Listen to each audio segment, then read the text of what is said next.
going to take to be able to reopen our schools safely and effectively.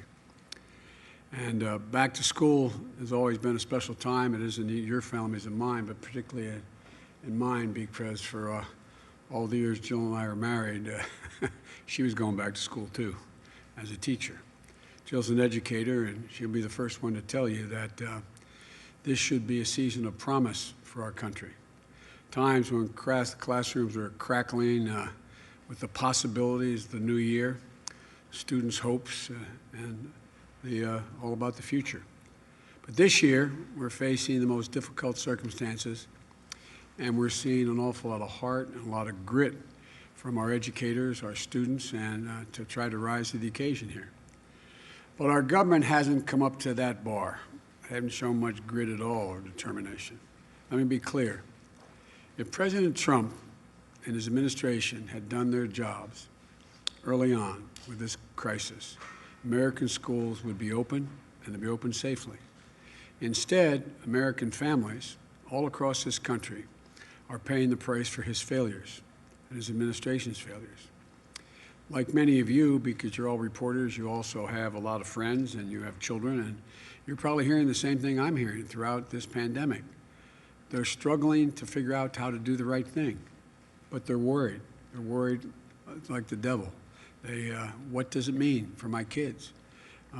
Is this setting my child's education back beyond just a semester? What impact will it have?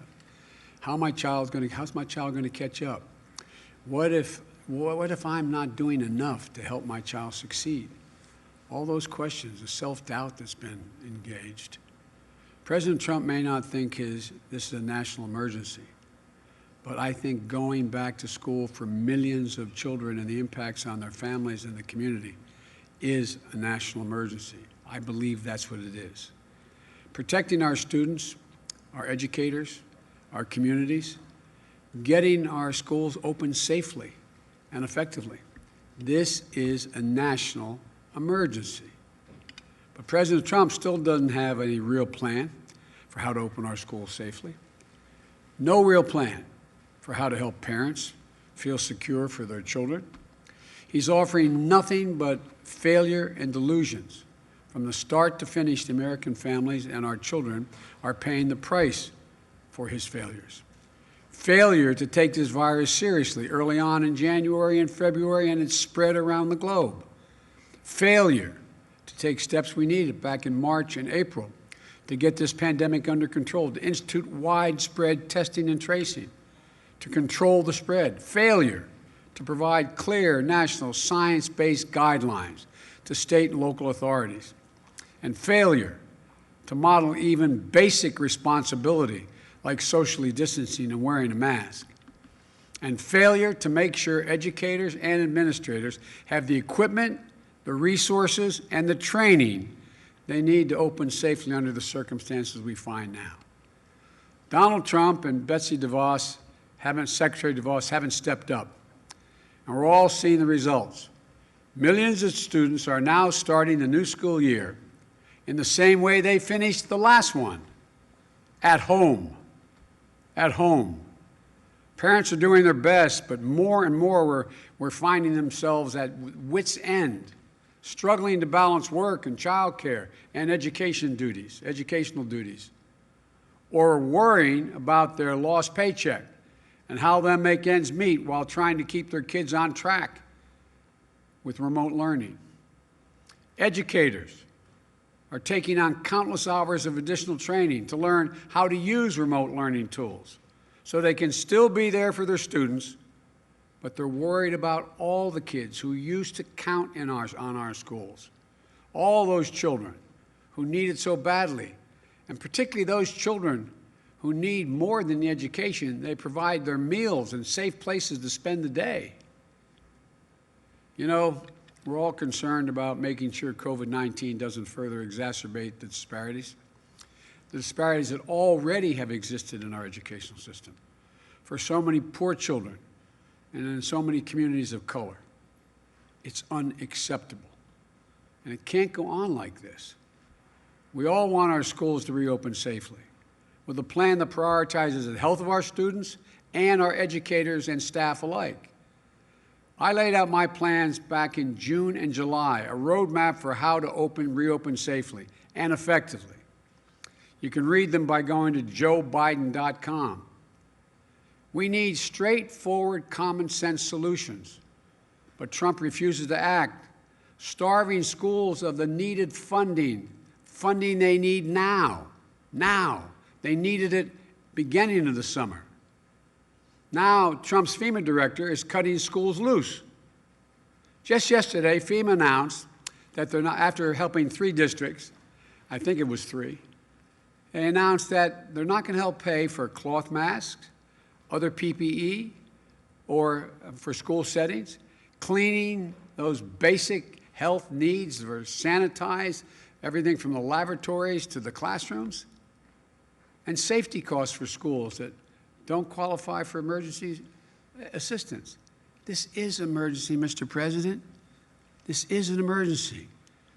And Donald Trump and his FEMA should treat it as one. If I were president today, I'd direct FEMA to make sure that our kids K through 12 get full access to disaster relief and emergency assistance under the Stafford Act. I'd make sure that PPE and sanitation supplies for school qualify as emergency protective measures, which is a phrase they use, to fully be eligible for federal assistance. On top of that, I'd be working with the leaders of Congress now, today, to pass emergency packages for schools so they have the resources they need in order to be able to open safely. Money for ventilation. I heard that a lot when I had all those healthcare experts up on the Zoom. Money for ventilation and other health measures, but also more money to hire more teachers. Every recommendation we got was they should be dividing into pods, smaller classes. Smaller classes mean more educators are needed. Keeping classes socially distanced, small. Money for more psychologists and counselors. I introduced legislation a long time ago calling for, I proposed legislation a long time ago. We have one school psychologist every 1,507 children in school. And the health care, the mental health that our children need now, the anxiety they're feeling at home and going to school, not being able to go to school. The nation's superintendents of schools have estimated that they'll need at least $200 billion to support K through 12 schools throughout the year for safe reopening. And we need the money to hire educators as well for our four-year colleges and universities, for community colleges, for HBCUs, for minority-serving institutions. Democratic leaders are ready to get this done. They've already proposed such legislation. Mr. President, where are you? Where are you? Why aren't you working on this? We need emergency support funding for our schools, and we need it now. Mr. President, that's your job. That's your job. That's what you should be focused on now. Getting our kids back to school safely, keeping schools safely able to remain open once they open. Not whipping up fear and division, not inciting violence in our streets. Get off Twitter and start talking to the congressional leaders in both parties. Invite them to the Oval Office, and stop your boast about never being seen that what you can do anything. You always talk about your ability to negotiate. Negotiate a deal for somebody other than yourself. Now I'm happy to take questions you may have. I guess staff's going to call on whoever. Fire away. Great.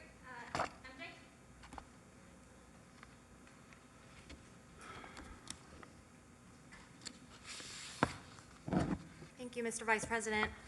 2 quick questions for you, if I may. First, ahead of your trip to Kenosha, Wisconsin tomorrow, last week your running mate, Senator Harris, said that the officer who shot Jacob Blake, based on what she has seen, should be charged. Do you agree with her, and do you also believe the same for the officers who were involved in the death of Breonna Taylor? I think we should let the judicial system work its way. I do think there's a minimum need to be charged, the officers, and as well as Breonna Taylor. And I might add, by the way, I think what happened in Portland, where one of the Trump guys riding along in vans inciting response is shooting rubber bullets, I guess, or paintballs. Apparently there was someone shot by someone in the crowd with a bullet killed. I think that person should meet the legal requirements that whatever that calls for. We should be investigated, and it should follow through on what needs to be done. Let the judicial system work. Let's make sure justice is done. And just quickly on a different topic, there's a new book by the New York Times' Michael Schmidt that says that when President Trump made an unannounced visit to Walter Reed Hospital in 2019, Vice President Pence was told to be on standby to take over in case President Trump had to receive anesthesia. Pence said last night that he doesn't recall being told that. As Vice President, were you ever told to be on standby or given, any kind of special alert when President Obama was going in for a medical appointment? And I also just wonder whether you have any concerns about the fact that that Walter Reed visit that President Trump made, it didn't follow, prior protocol about presidential visits for medical examinations. I'm not going to speculate on what it means. What I can say is that nothing this administration does is normal. And so I'm not being facetious when I say that. So who in God's name knows what it's all about? I just don't know. I don't know, and I'm not going to speculate. I'll let the experts do that. And the only time that I have been on notice is when the president's out of the country and I'm in the country. Not that I should wait for something to immediately be aware of anything, but that's something that might be called for. It wasn't called for. Thank you.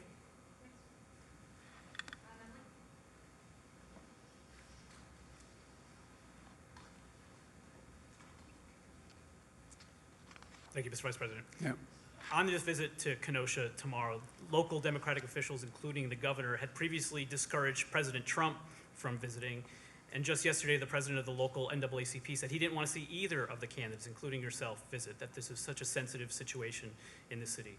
Why is now the right time for you to go to Kenosha, and what do you hope to accomplish tomorrow? Well, I have we've spoken to all the leaders up there, and although I have an outstanding call with the governor, we dealt with the staff, because, and there's been overwhelming requests that I do come, because what we want to do is we got to heal, we got to put things together, bring people together.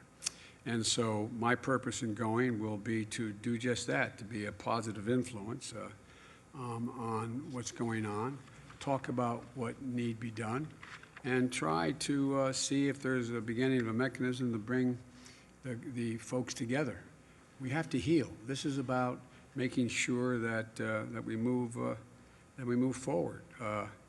And so I've gotten advice from sitting members of the Congress and the Senate as well to go, and that I should go. And I'm not going to do anything other than meet with and meetings with community leaders, as well as business people and other folks in law enforcement, and to see, start to talk about what has to be done.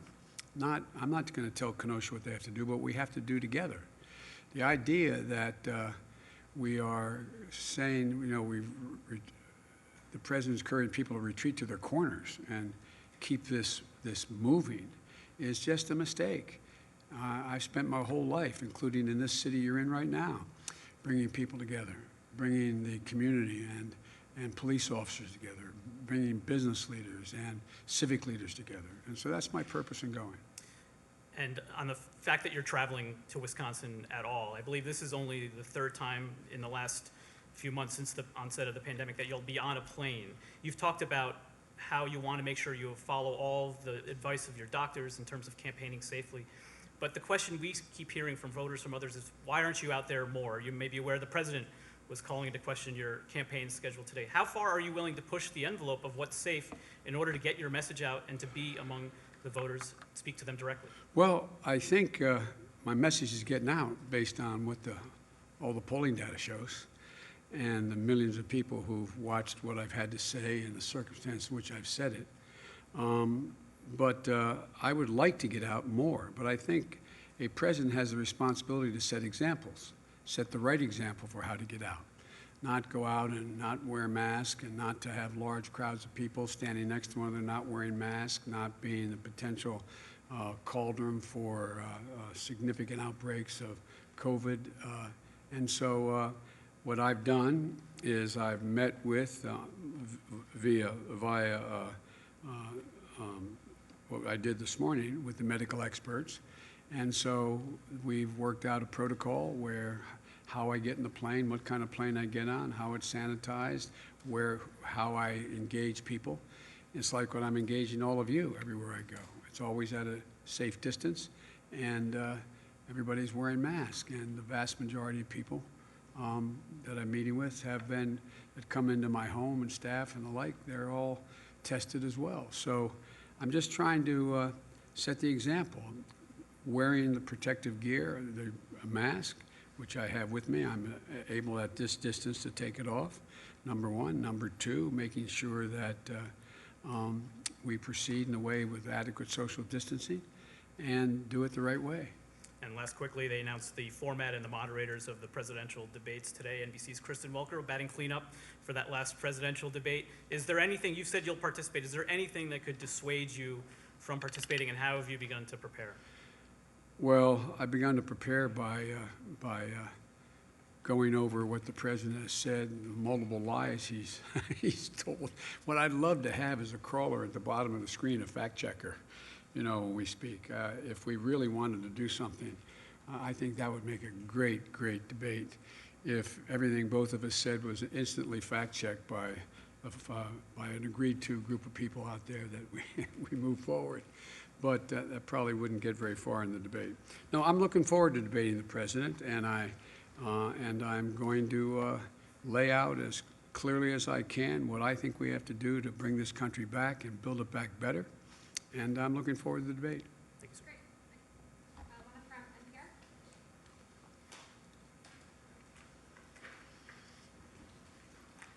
Thank you, Mr. Vice President. One of the things that I've heard a lot from voters across the country is that a lot of them are worried and concerned about some of the ongoing violence we've seen in cities in this country, including the situation in Kenosha, Wisconsin, where you're headed. I'm curious, obviously, you are not president now and Donald Trump is, but I'm curious, if you were president, what would you do to ensure that people are kept safe in situations like these? First of all, I wouldn't incite violence. I'd condemn it when it occurred.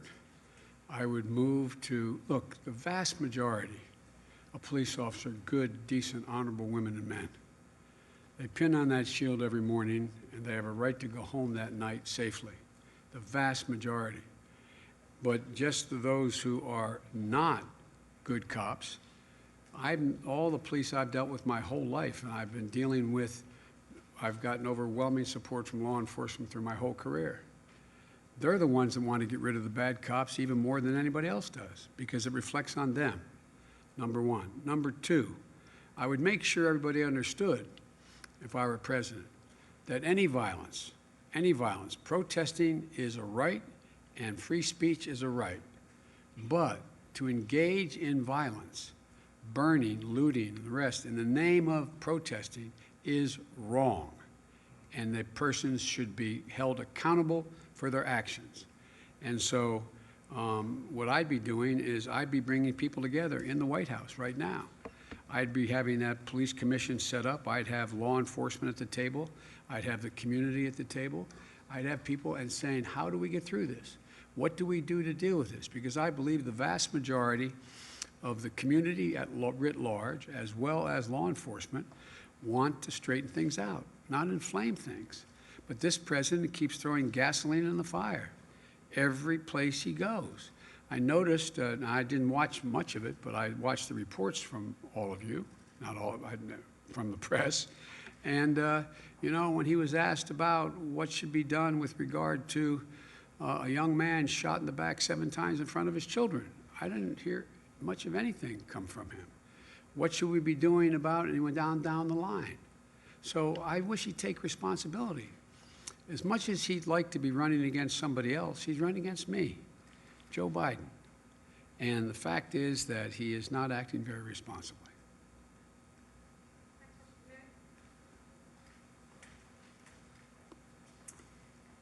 Thank you, Mr. Vice President. You've I'm outlined sorry. Where am I? Over here? Okay.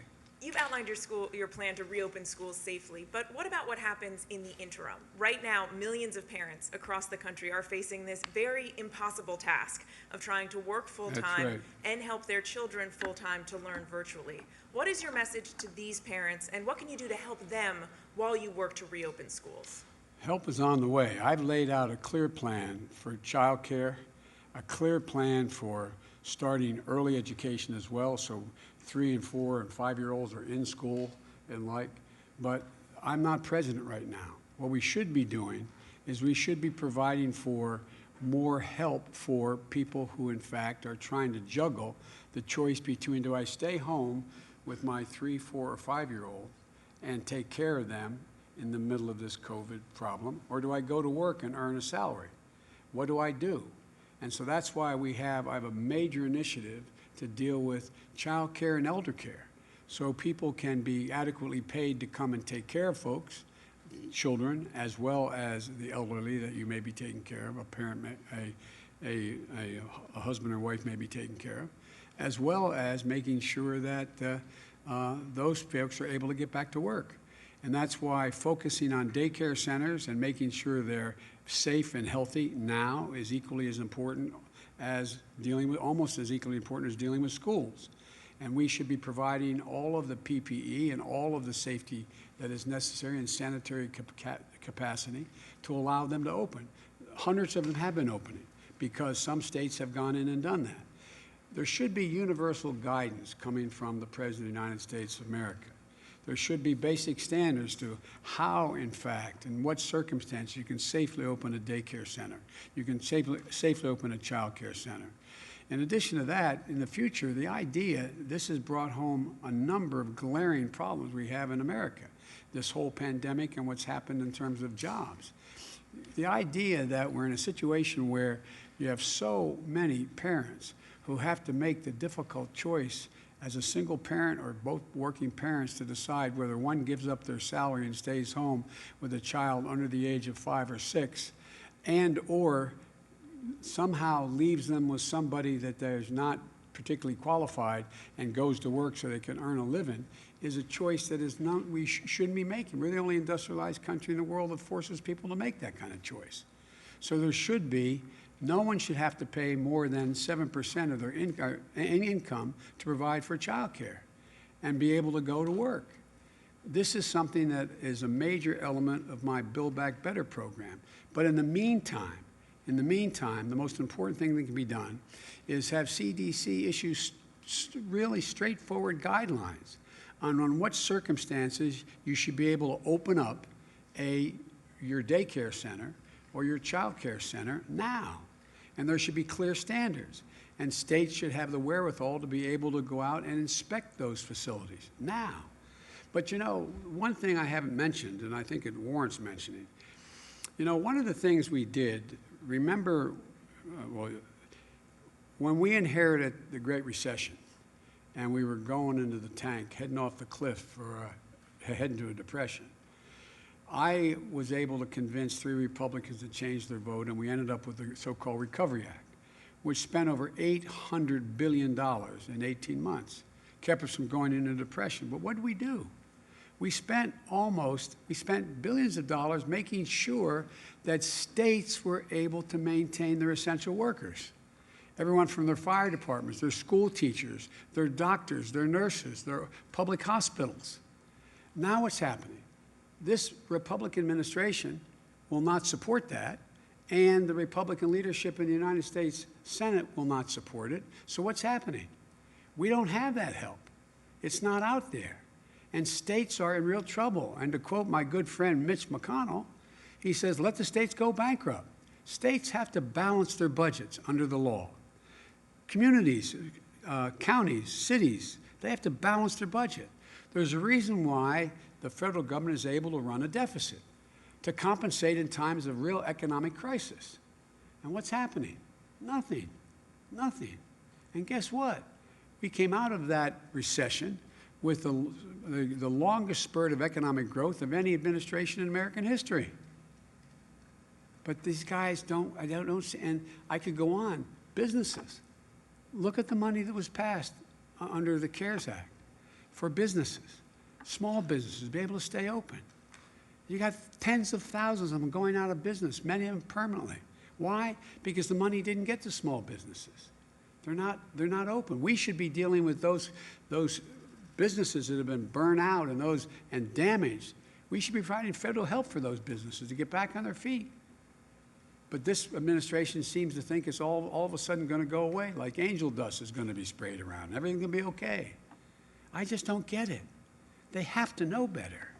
They have to know better. And we had an example just the last administration, how much good you can do and how much growth you can generate. I just don't get these guys. I really don't. Not a joke. I've been doing this a long time. But I've never seen a president lack as much leadership, inability to make a deal. And you got about, I'm told, the reason why they can't get anything done in the Republican Congress is 20 members of the United States Senate say under no circumstances will they raise the deficit at all. Well, that's wonderful. And we're in a position we're in now. Look at other countries. They're doing one hell of a lot better. And yet we still have over, what's up to 186,000 people dead? Over 6 million, was it 6,300,000, whatever the number is, that have contracted the disease? And no end in sight? It's just irresponsible. Talk about a know-nothing Congress on the Republican side, a know-nothing president. I mean, I don't get it. I really don't get it. But it's going to change come January, God willing. Sir, what do you say to the teachers who are afraid to return to the classroom, even if the safety protocols that you've proposed are in place? Well, I say that I understand their concern because so many of the teachers also have other pre-existing conditions that lend itself to the fact that if they were to contract the COVID disease, COVID-19, that they would be very susceptible to be in real trouble. So it's understandable why they're doing it. But the first thing to do is make sure that all the protective capacity that we have available to us is made available, and then make choices about whether or not, let the districts make choices about whether or not they open fully, whether they rotate, and whether or not those teachers are able to teach from home and remote learning. But it's really understandable why they would. Look what's happened in this COVID crisis so far. 100,000 people have died who were above the age of 65. 100,000 out of the 200 and some that have died. Or not 200 and some yet, it's 189 or whatever it is now. Estimated, I heard today, the estimates range from two significant universities. One is going to be as many as 239, I think, and another one said by December 312. Yeah, I don't know that, but that's, it's going to go higher. And so I just don't, I don't understand why it's a political problem. What is the politics about not being willing to go in and help provide the protective capacity for people to be able to go back to work and go to school? I just don't, I can't fathom it.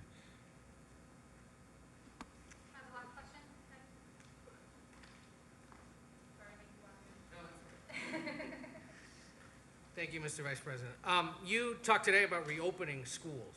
I wanted to ask you about something you said last week about the potential of having to shut down the economy again. You were asked if you'd be willing to shut it down if your health experts advise you to do so, and you said, quote, "I will be prepared to do whatever it takes," and that you would listen to the scientists. But I'm curious how you would do that at a federal level and how you would balance that call to shut down potentially if you had economic advisors saying, you do this again, you could plunge the country into an even deeper economic crisis. Well, look, I know you're tired of hearing me say this. I've been saying it since last January. The idea that you're going to be able to get the economy back on track without getting COVID under control is completely counterintuitive. It's not there. It can't happen. So unless we're able to deal with the disease and drastically cut its impact on people's confidence of being able to either go to work or walk into a business or do business, then it doesn't matter a lot. There is going to be no need, in my view, to be able to shut down the whole economy. I got asked by David Muir a question, if I was asked to shut everything down.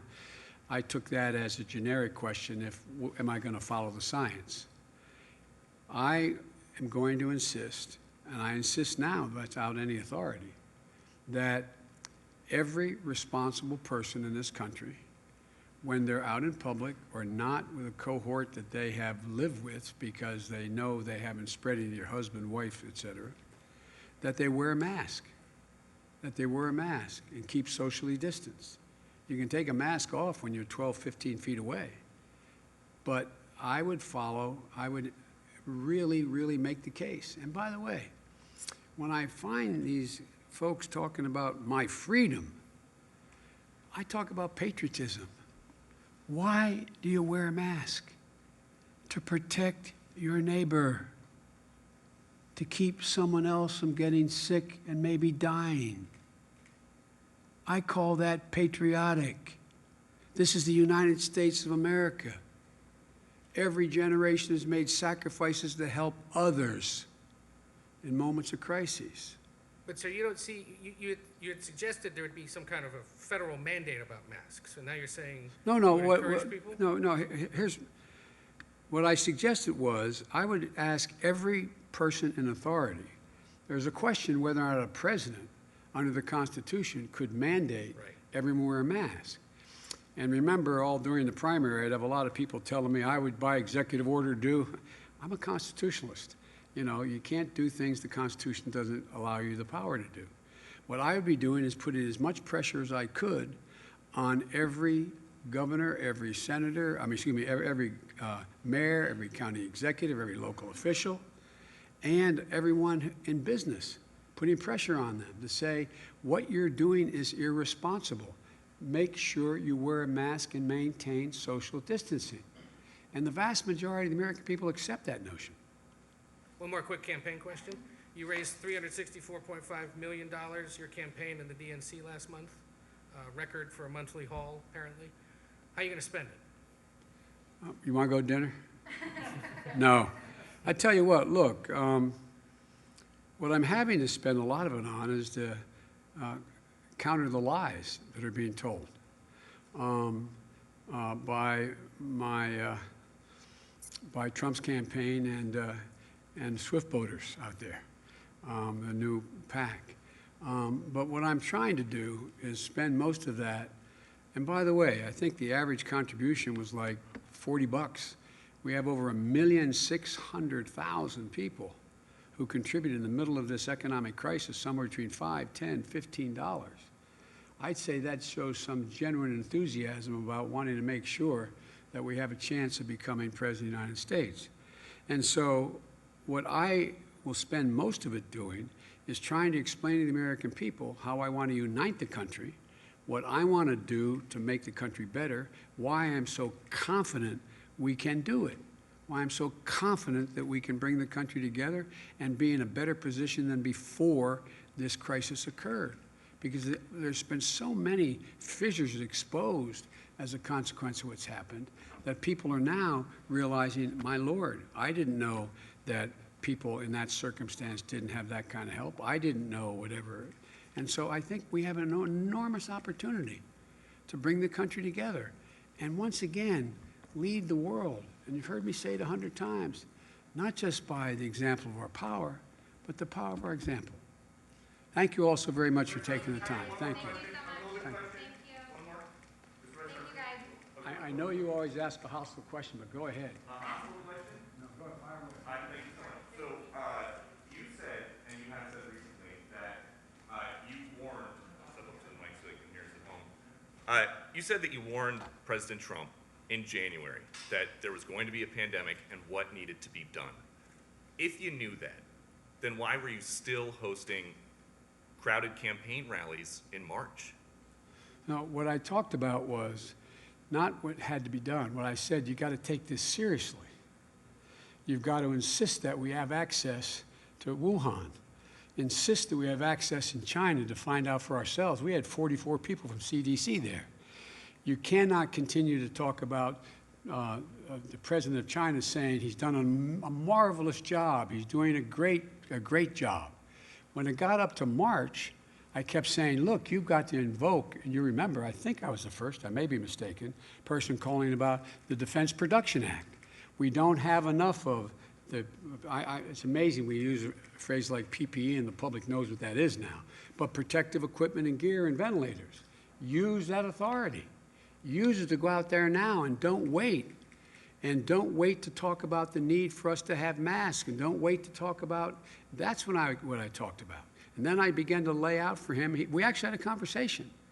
I can't remember when it was, I think it was March, maybe it was April, in that range. And I said, he said, if Biden wants to help, I want to talk to him. So I talked to him. I laid out what I thought should be done to be able to reopen safely and the things we should do. And he was very polite. He listened, and he said he'd think about it, and that was the end of it. And so what began to become really clear is that as the science began to show that this was able to spread much more easily than people thought, two issues. Was a pandemic coming, and how did it what's the way it did the most damage? And as that became clearer and clearer, we concluded that we just can't continue to have these large rallies. And, you know, think about it. Here we are, the rest of the world, the places that have done extremely well in terms of dealing with this COVID crisis around the world. You know, we have the 5 largest countries in Europe have a population larger than the United States of America. Yet we're, in month of August, we're losing 1,000 lives a day, and they're losing 57 a day, combined. Combined, all of them combined.